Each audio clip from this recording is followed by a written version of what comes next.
को सोता हुआ देखा, उत्तान पाद के दिल में आया, चलो अच्छा हुआ सो गई। एक हमारी पत्नी और है, बहुत दिन हो गए मिले नहीं है, आज मौका भी मिल गया, चलो बड़ी के पास चलते हैं, सो खूब सो, भगवान करे इतनी सो जिंदगी में दोबारा जगो ही नहीं। अब आगे बढ़े, छोटी को छोड़ के महाराज की जब ध्यान बड़ी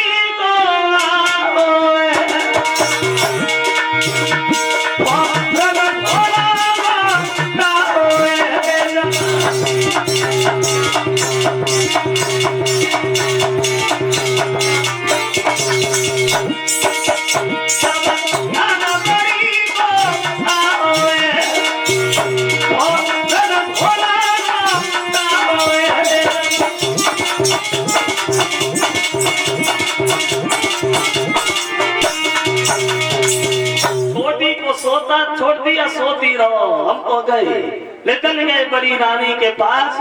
बड़ी रानी ने अपने पति को जिस समय आता हुआ देखा, एकदम से भाग करके दरवाजे पे पहुंच गई, दोनों हाथ जोड़ के खड़ी हो गई, बोली महाराज आप मेरे पास इतनी रात को किधर से आए? बहुत सम्मान से बोली, ऐसा ही नहीं, पकड़ी कलाई पति अपनी की अब ले गई घर निभाई, और सुंदर आसन नहीं डाली गई टूटी चार पाई, फिर लेके लोटा निज हाथन में पानी भर ले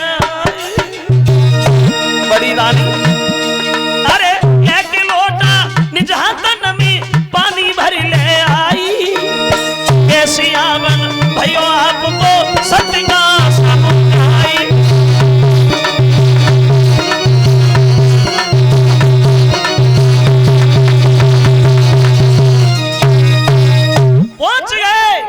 रानी ने बड़े सम्मान से बैठा लिया, दोनों हाथ जोड़ के पूछने लगी आप मेरे घर कैसे आई प्रभु इतनी रात को? कहने लगे छोटी सो रही थी, सोचा तुमसे मिल लिया जाए, चला आया। तो बोली महाराज आप भूखे भी होंगे, देखो जौ की रोटी रखी है वो नमक के साथ महाराज उत्तान पाद खाते हैं। वो अपनी बड़ी रानी से कहते कितनी बार मैंने तुमसे कहा मेरी शादी न करा, लेकिन तुम नहीं मानी, अपने हाथ से ही अपने जिंदगी को बर्बाद कर लिया महारानी। बड़ी रानी ने अपने पति से कहा प्रभु आप क्यों परेशान हो रहे हो? अरे तुम तो सुखी हो, अगर तुम सुखी हो तो पत्नी को चाहिए क्या? पत्नी पहले से सुखी है, और ये बात भी सच है, जिसका अगर पति सुखी है और पत्नी एक बार के लिए दुखी है तो वो दुखी नहीं है, वो पहले से सुखी है। और जिसका अगर पति परेशान है, पत्नी आराम से रह रही है तो उसकी कोई जिंदगी नहीं है, उसे मर जाना ही बढ़िया है। क्यों? सुहागिन बही है और जो पिया के मन भाए, वो अभागिन बही है जो दिल से उतर जा। सुहागिन बही है जो पिया के मन भाए, वो अभागिन बही है जो दिल से उतर जाए, ये हम लोग कह देते हैं।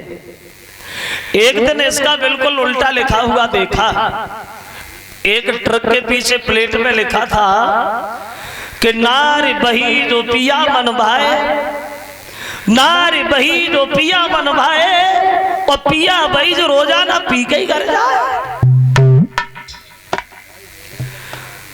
क्योंकि एक विद्वान ये कहता है अरे राम बही जमीनाम वैसे बोले, अरे राम बही जमीनाम वैसे, और ध्यान बही रो धनी के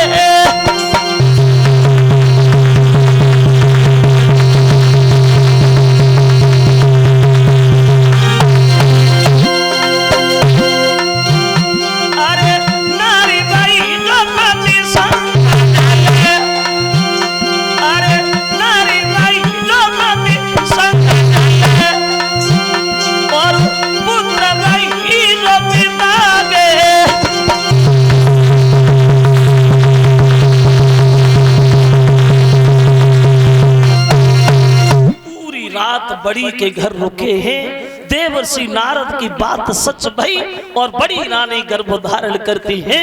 सवेरा हुआ, छोटी के घर चले, अंधेरे में निकल गए, कहीं जग ना गई हो। चल दिए सुबह पहुंचे, क्या देखा कि छोटी रानी के महल के किवाड़ खुले हैं और बीच दरवाजे पे देहरी पे खड़ी है। जो देखा तो धीरे धीरे नीचे सर किए आगे बढ़े, रास्ता में घेर रहे, इधर इधर कहाँ गए?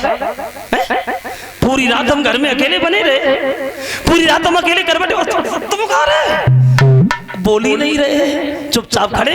छोटी चिल्लाने लगी, मोड़ क्यों खड़े हो? मैंने क्या कहा? तो पूरी रात भर रहेगा?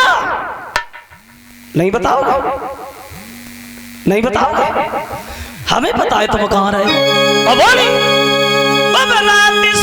घर रहे और जानी मिली ले रही धमकाई और बात न की करियो याद रे जब कसम हमारी।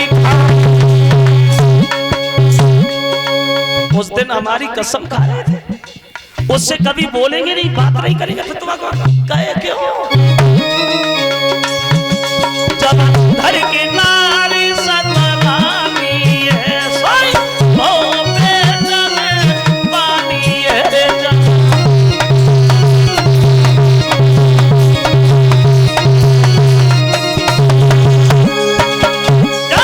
घर की नारी सतनामी है सोई ओ बेचन पानी है।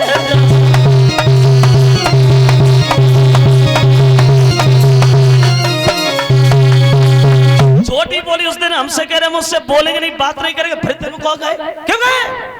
वो तान पात कहने लगे, पागल औरत, आते आते तूने जिसका सारा सुख छीन लिया हो, आते आते तूने जिसका सारा आराम छीन लिया हो, अब भी तेरे दिल में उसके लिए कोई जगह नहीं है, तो उसे जिंदा क्यों छोड़े? ये तलवार ले, उससे मार क्यों नहीं देती? जब देखो तो उसी की बात, जब देखो तो उसी की बात, उसके अलावा तेरे जुबान में कोई बात भी नहीं आती। छोटी बोली तो इसका मतलब ये है कि तुम वहां नहीं गए और हमने समझा कि भाई चल गए, नहीं बता देती अच्छी तरीका से, कभी देख लिया तो रहने लगे घर में। अब इधर बड़ी रानी ने गर्भ धारण किया, कुछ समय के बाद छोटी ने भी गर्भ धारण किया। अब तो घर में बड़ा आनंद है, लेकिन दोनों रानियों में अंतर हो गया, फर्क हो गया। कितना अंतर? बड़ी रानी ने जब गर्भ धारण किया तो उसे उतना ही काम करना पड़ रहा है जितना वो पहले किया करती थी, और जब छोटी रानी ने इधर गर्भ धारण किया तो चारपाई से नीचे कदम नहीं रखना पड़ रहा है। हजारों दासियां सेवा करने में लगी है, कोई दासी पैर दबा रही है, कोई दासी हाथ दबा रही है, कोई दासी सर दबा रही है, कोई दासी पीठ दबा रही है, और काऊ दासी को जगह नहीं मिल रही है तो दासी दासी कोई दबा रही है। एक ही पति की पत्नियां, लेकिन दोनों में अंतर हो गया। रानियों में तो अंतर था, लेकिन जब दोनों के बच्चा पैदा हुए तो उन बच्चों में भी फर्क हो गया। बड़ी रानी के जब लड़का हुआ तो उसे खेतों पे कोई देखने भी नहीं गया, और इधर जब छोटी के लड़का हुआ तो गांव की हजारों औरतें ढोलक बाजे लेकर के दरवाजे पे बधाई गाने के लिए पहुंच गई। एक उधर खेतों पे पत्तों पे रो रहा है तो दूसरा इधर बड़े आराम से पालना में सो रहा है। एक को कोई गोदी खिलाने वाला नहीं है और दूसरा इतना सुखी है जो वो किसी की गोदी में पहुंचने के लायक टाइम ही नहीं है। एक इधर बढ़िया बढ़िया भोजन कर रहा है तो दूसरा खेतों पे चुपचाप आराम से भूखा रो रहा है, उसे कोई छुपाने वाला भी नहीं है। एक सर्दियों में गर्म वस्त्र पहने है तो दूसरा उधर सर्दियों में सर्दी के मारे ठिठुर रहा है। दोनों बच्चों के नाम रखे गए। बड़ी रानी के जो लड़का हुआ उसका नाम रखा गया ध्रुव, और इधर जो छोटी के लड़का हुआ उसका नाम रख दिया गया उत्तम। ध्रुव और उत्तम अपनी किस्मत के अनुसार घर में धीरे धीरे बड़े होने लगे। लेकिन भक्तों, इन दोनों भाइयों में प्रेम बहुत था, ये दोनों एक दूसरे को चाहते बहुत थे।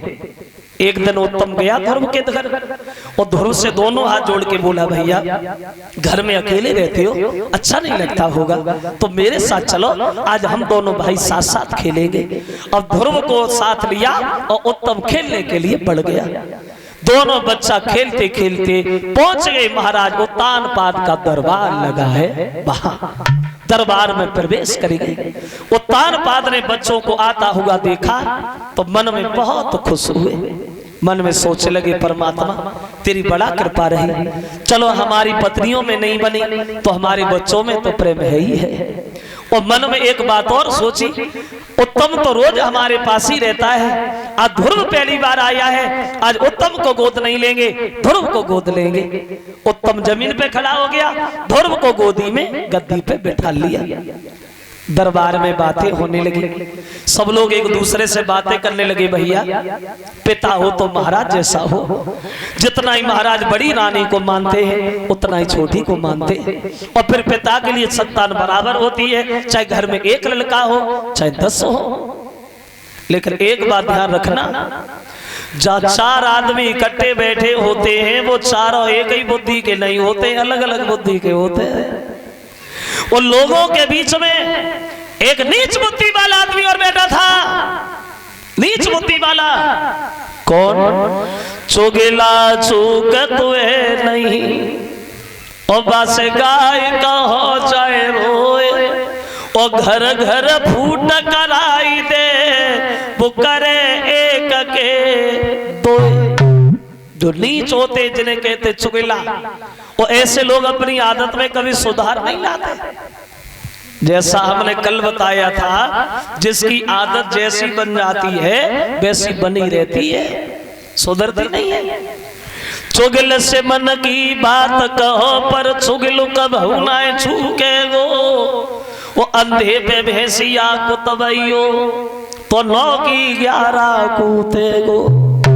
पेड़ के नीचे ऊंट करो तो वो पत्ता ही पत्ता सूते गो, और कुत्ते कितनो समझियो पर टांग उठाएंगे। तो जिसकी आदत जैसी है वैसी बनी रहती, सुधरती नहीं है। और देखो मूर्ख को उपदेश देना अपनी मूर्खता भी बताई गई है। कभी ये कहता है मूर्ख को उपदेश देना अपनी मूर्खता होती है। कैसी मूर्खता होती है? एक बात ध्यान में आ गई, मैं जब छोटा था कक्षा 5 में पढ़ता था तब एक हिंदी की किताब आया करती थी, उसमें एक पाठ आया करता था बंदर और चिड़िया वाला।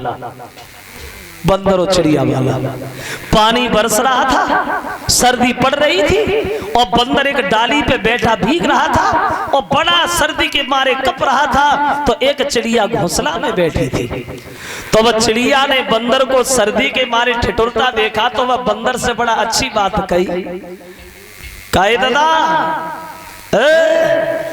मानुष जैसे हाथ पैर तेरे मानुष जैसी काया। चिड़िया बोली मानुष जैसे हाथ पैर तेरे मानुष जैसी काया, और 8 महीना तूने बैठे खाया छप्पर तक नहीं छाया। चिड़िया बोली आदमी जैसे हाथ पैर है तुम्हारे, अरे कहीं छप्पर छाए लेते कहीं मढ़ैया डाल लेते, तुझे बसत में क्यों भीगते? बंदर को गुस्सा आएगी, बंदर सोचल को ठंड के मैं प्राण करे जा तो उपदेश होते रही है। आगे बढ़ो, बाने चिड़िया को घोंसला पकड़ो और नोच के दूर फेंक दो, ले तू बैठ ले। तो चिड़िया बोली सीख दे बाई जाए सीख सोहाय, सीख का बंदर को दे वो घरों में करवाए। तो सीख तो उसे देनी चाहिए जो माने, मूर्ख को उपदेश देना खुद की मूर्खता है। तो उस चुगला को ही अच्छा नहीं लगा, चुपचाप उठा और छोटी रानी के पास जाकर के कहने लगा महारानी तुम्हारा तो घर में कोई सम्मान नहीं करता, तूने कैसे जाना? जाना नहीं है, आंखों से देख के आ रहा हूं अभी, आंखों से महाराज का प्यार उस बड़ी रानी से जो खेतों पे रहती है। तुम्हारा लड़का दरबार में जमीन पे ऐसे खड़ा जैसे मानो उसका दुनिया में कोई नहीं, और वो दासी का लड़का महाराज की गोद में बैठा है। मुझसे तो देखा नहीं गया, मैं चुपचाप धीरे से ही कर आया। जो जब बात कही छोटी रानी को कौन रोकने वाला था, भागी दरबार में पहुंची, ध्रुव को गोद से उठा करके दूर फेंका और गाल पे तमाचा दिया, कभी तेरी इतनी बड़ी हिम्मत तो तू राजा की गोदी बैठ गया? तेरी किस्मत में राजा की गोदी नहीं है ध्रुव, क्योंकि तू दासी का लड़का और तेरी किस्मत इसलिए नहीं है क्योंकि तूने पूर्व जन्म में भजन नहीं किया। अगर भजन किया होता तो दासी का नहीं मेरा लड़का बनता तो तुझे गोदी मिलती। और बोली वो छोटी धुन से,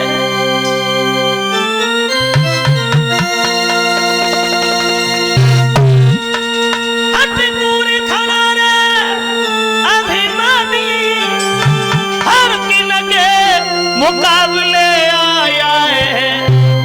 अब पति से बोली अब अकल तुम्हारी और कट गई है, गोदी में गधा चढ़ाया है।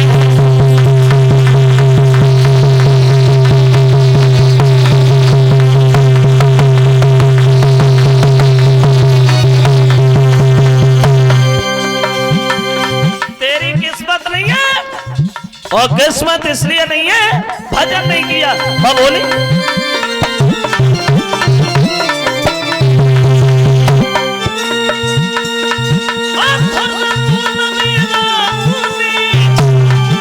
थोड़ा भी भजन किया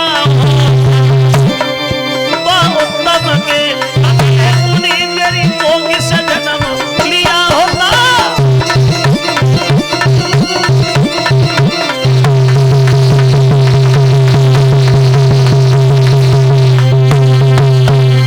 किस्मत नहीं, किस्मत इसलिए नहीं भजन नहीं